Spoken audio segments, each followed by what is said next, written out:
Hello friends, आप सभी का स्वागत है आपके अपने यूट्यूब चैनल सोम क्लासेस में। दोस्तों, यूपी बीओ यानी खंड शिक्षा अधिकारी का जो आज एग्ज़ाम हुआ है 16 अगस्त को, उसके क्या क्या आंसर हैं पूरा पेपर हम आपसे इस वीडियो में डिस्कस करेंगे। फ़ारेनहाइट तो आप हमारे चैनल को सब्सक्राइब जरूर कर लीजिएगा। फ़ारेनहाइट पैमाने पर 200 फ़ारेनहाइट सेल्सियस है, डिग्री फ़ारेनहाइट है, तो इसका सेल्सियस पर पैमाने पर क्या टेम्परेचर होगा वो पूछा गया था। तो इसका होगा 93.3 डिग्री सेल्सियस यानी 93.3 डिग्री सेल्सियस।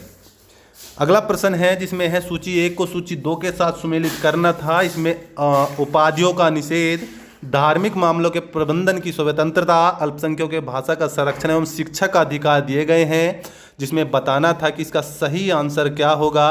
तो इसका जो सही आंसर हो जाएगा शिक्षा का अधिकार, क्योंकि 4 का 2, इसका ऑप्शन नंबर डी 3, 4, 1, 2 हो जाएगा। यानी कि हम सीधे बात करें अपराधियों उपाधियों का निषेध अनुच्छेद 18, शिक्षा का अधिकार अनुच्छेद 21 का क। भारतीय संविधान के 74वें संशोधन के संबंध में निम्नलिखित में से कौन सा कथन सही है। यह संविधान में एक नई अनुसूची जोड़ता है। मुख्य तौर पर यदि हम आपसे बात करें तो जो नगर पंचायत हैं, नगर पालिकाएँ हैं, वहाँ महिलाओं को रिजर्वेशन तथा अनुसूचित जातियों के लिए चुनावों में यानी पंचायतों में रिजर्वेशन से संबंधित है। तो यह एक नई अनुसूची जोड़ने का अनुबंधन करता है। नगर पालिकाओं की कार्यपालिकाओं की पुनर्संरचना, यह नगर पालिकाओं में महिलाओं के लिए आरक्षण उपलब्ध कराता है। जो नंबर 3 है यह निश्चित तौर पर इसमें होना है। तो इसके लिए जो राइट आंसर हो जाएगा 1, 2 एवं 3 इसका सही आंसर हो जाएगा। नेक्स्ट है भारत में निम्नलिखित में से किसे शिशुओं और अवयस्कों के साथ आर्थिक और सामाजिक योजनाओं के लिए विधि निर्माण की शक्तियाँ प्रदत्त हैं। तो इसका राइट आंसर हो जाएगा ऑप्शन नंबर सी, केंद्र एवं राज्य दोनों को। यदि सभी समाज सुधारक मानवतावादी हैं, सत्य है, तो निम्नलिखित तर्क वाक्यों में से कौन सा सत्य होगा। कुछ मानवतावादी समाज सुधारक हैं सभी, तो इसका right answer option number C हो जाएगा, क्योंकि सभी के केस में जब आपने सियोलॉजिम्स पढ़ी होगी, सभी के केस में कुछ के सभी केस फॉलो होते हैं।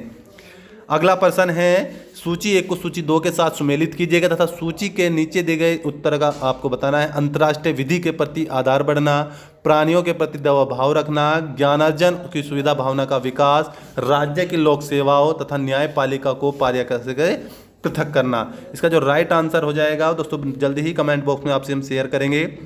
नेक्स्ट प्रश्न है निम्नलिखित में से कौन सा पद प्रश्न चिन्ह पर आएगा, स्थान लेगा। 14, 24, 77 और 28। तो जो आपकी सीरीज बन रही है सीरीज के अनुसार ऑप्शन नंबर सी यानी 28 इसके लिए राइट आंसर हो जाएगा। ए बी का भाई है, बी सी का भाई है, डी सी डी का पति है और ई का ए भाई पिता है, तो डी ई का क्या संबंध है। इसका राइट आंसर हो जाएगा बहू का संबंध, इसका राइट आंसर हो जाएगा।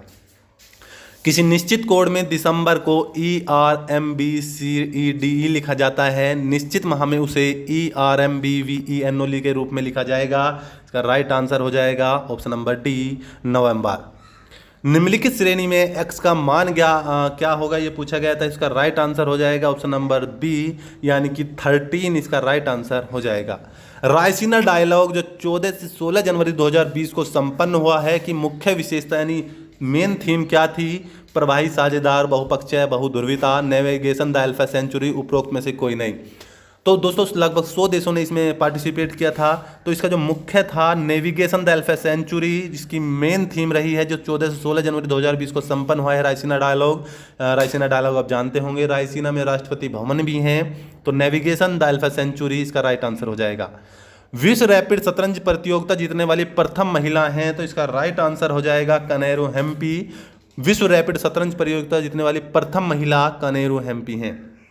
नेक्स्ट प्रश्न, नीति आयोग द्वारा हाल ही में जारी सतत विकास लक्ष्य SDG इंडिया सूचकांक 2019 के अनुसार कौन सा राज्य प्रथम स्थान पर है।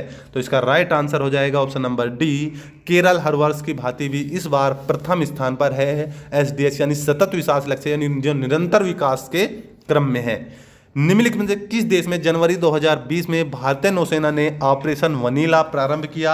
इसका राइट आंसर हो जाएगा मेडागास्कर। और ऑपरेशन वनीला जो था ये मतलब एक तरह से शांति ऑपरेशन आप इसे बोल सकते हैं। मेडागास्कर के लोगों के लिए राहत सामग्री पहुंचाने के लिए किया गया था। निम्नलिखित देशों में से किस देश ने दिसंबर 2019 में G20 देशों की अध्यक्षता जापान से प्राप्त की है? तो इसका राइट आंसर हो जाएगा Saudi Arab. Right answer option number C, Saudi Arab के द्वारा G20 देशों की अध्यक्षता प्राप्त की गई है, ऑप्शन नंबर सी। सूची 1 को सूची 2 के साथ सुमेलित करना है तथा सूचियों के नीचे दिए गए उत्तर आपको बताने थे, तो इसका जल्दी ही हम आज तो दोस्तों आपको बता देंगे। चमेरा, ग्वाल पहाड़ी, कुदालपुलम और पतातू। दोस्तों हम बिल्कुल नहीं चाहते आपको बिल्कुल भी कोई रॉन्ग आंसर बताया जाए, बिल्कुल राइट आंसर के साथ हम आपको इस वीडियो में डिस्कस कर रहे हैं। नीचे 2 कथन दिए गए हैं, एक को कथन ए तथा दूसरे को कथन आर कहा गया है। भारतीय भूगर्भ सर्वेक्षण के अनुसार भारत में सभी कोयले का कोटे का भंडार 293.5 करोड़ टन है। देश के कोयले का कुल प्रमाणित भंडार का आधे से अधिक 2 राज्य झारखंड व ओडिशा में पाया जाता है। नीचे दिए कोटों को आपको चयनित करना है। देखिएगा, ये जो है भारतीय भूगर्भ सर्वेक्षण ने माना है कि सभी कोटि के कोयले का भंडार 2 से इतना करोड़ टन है। देश के कुल भंडारित कोयले से अधिक का कारण क्या यह इसका कारण है? तो इसका राइट आंसर हो जाएगा ऑप्शन नंबर ए और आर दोनों सत्य हैं तथा ए और आर की सही व्याख्या करता है। नए भारत के निम्नलिखित राज्यों में से कौन सा जनसंख्या की दृष्टि से द्वितीय एवं क्षेत्रफल की दृष्टि से तृतीय स्थान रखता है जनसंख्या 2011 के अनुसार? तो इसका राइट आंसर हो जाएगा। देखिए, वैसे तो यदि हम बात करें जनसंख्या की दृष्टि से प्रथम राज्य है आपका उत्तर प्रदेश, जो दृष्टि से जनसंख्या मगर क्षेत्रफल की दृष्टि से उसका चौथा स्थान है। उसी क्रम में बात करें हैं बिहार दूसरे स्थान पर है मगर उसका क्षेत्रफल में क्रम नहीं है, तो इसका right answer option number D हो जाएगा, महाराष्ट्र। सूची 1 को सूची 3-2 के साथ सुमेलित कीजिएगा। जरवा, कुर्की, थारू, गोंड। तो जो थारू जनजाति है उत्तर प्रदेश में, गोंड जनजाति उत्तर प्रदेश में पाई जाती है, थारू जनजाति मणिपुर में पाई जाती है। तो इसका राइट आंसर हो जाएगा ऑप्शन नंबर आपका डी का फर्स्ट, इसका आंसर ऑप्शन नंबर डी इसका राइट आंसर हो जाएगा। सूची 1 को सूची 2 के साथ सुमेलित कीजिएगा तो सूचियों के नीचे दिए गए कूट के सही उत्तर का चयन कीजिएगा। नारेकेक, मानस, सिमलीपाल, अगस्त्य मालाई। इसका राइट आंसर हो जाएगा ऑप्शन नंबर सी 3, 1, 4, 2। इसके लिए राइट आंसर हो जाएगा 4, 3, 1, 4, 2। भारत में नगरीकरण के संदर्भ में बहुत इंपॉर्टेंट क्वेश्चन है। भारत में नगरीकरण के संदर्भ में निम्नलिखित कथनों में से कौन से सही हैं? 2011 की जनगणना के अनुसार देश की कुल नगरीय जनसंख्या का 60% अधिक प्रथम श्रेणी के नगरों में निवास करता है। जनगणना के कुल नगरीय जनसंख्या का 2011 में देश में 10 लाख से अधिक जनसंख्या वाले 53 नगर संकुलित थे। तो इसमें 1 व एवं 2 दोनों सही हो जाएंगे, 1 एवं 2 दोनों सही होंगे। 2011 की जनगणना के अनुसार भारत के निम्नलिखित राज्यों में किस में प्रति 100 बालिकाओं 0 से 6 वर्ष की जनसंख्या पर बालों की संख्या सर्वाधिक है? 0 से 6 वर्ष की जनसंख्या में बालिकाओं की संख्या सर्वाधिक है। इसका क्वेश्चन पूछा गया है, तो इसका राइट सही आंसर हो जाएगा, इसका राइट आंसर हो जाएगा, तो इसका राइट आंसर हो जाएगा हरियाणा, ऑप्शन नंबर सी।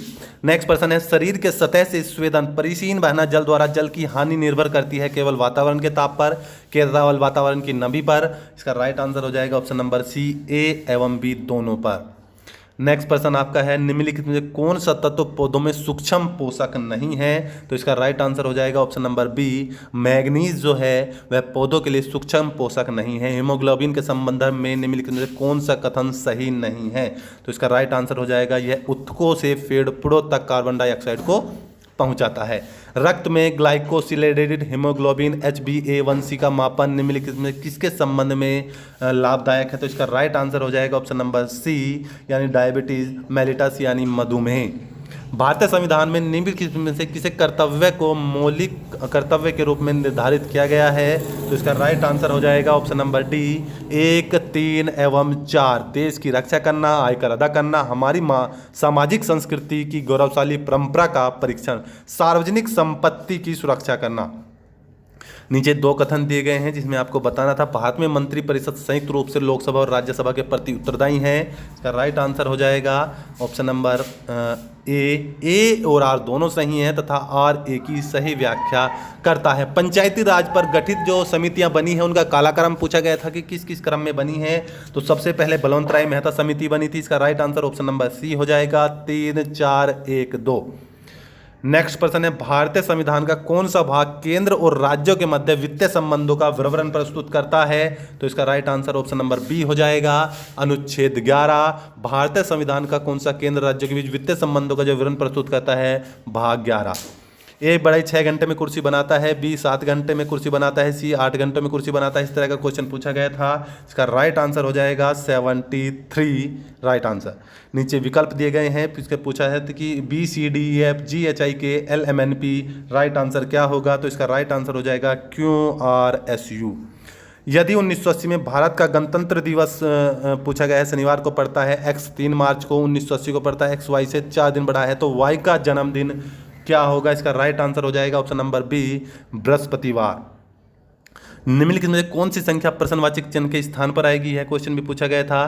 तो इसका राइट आंसर दोस्तों बहुत जल्दी ही कमेंट बॉक्स में आपको देंगे। नेक्स्ट है 5 वर्ष पूर्व ए की आयु बी का अनुपात 4:5 है। यदि ए की वर्तमान आयु यानी 29 वर्ष है तो बी की वर्तमान आयु क्या होगी, इसका राइट आंसर हो जाएगा ऑप्शन नंबर डी। दोस्तों नेक्स्ट क्वेश्चन की तरफ बढ़ते हैं। यदि x 2 + 1/2 2 सही 2/3 तो x³ - 6x² + 6x का मान क्या होगा। दोस्तों बहुत जल्दी ही हम आपको पूरा पेपर प्रोवाइड कराने वाले हैं, आप हमसे जुड़ जाइएगा, वीडियो को ज़्यादा से ज़्यादा शेयर कीजिएगा, तो सब्सक्राइब करना बिल्कुल ना भूलिएगा। और जो क्वेश्चन हमने यदि गलती से बता दिए हैं जिनका आंसर, तो आप हमें सही बता सकते हैं। वैसे सटीकता के साथ हमने पूर्णतः आपसे आंसर बताने की कोशिश की है। मिलते हैं नेक्स्ट वीडियो में, तब तक के लिए जय हिंद, जय भारत, धन्यवाद।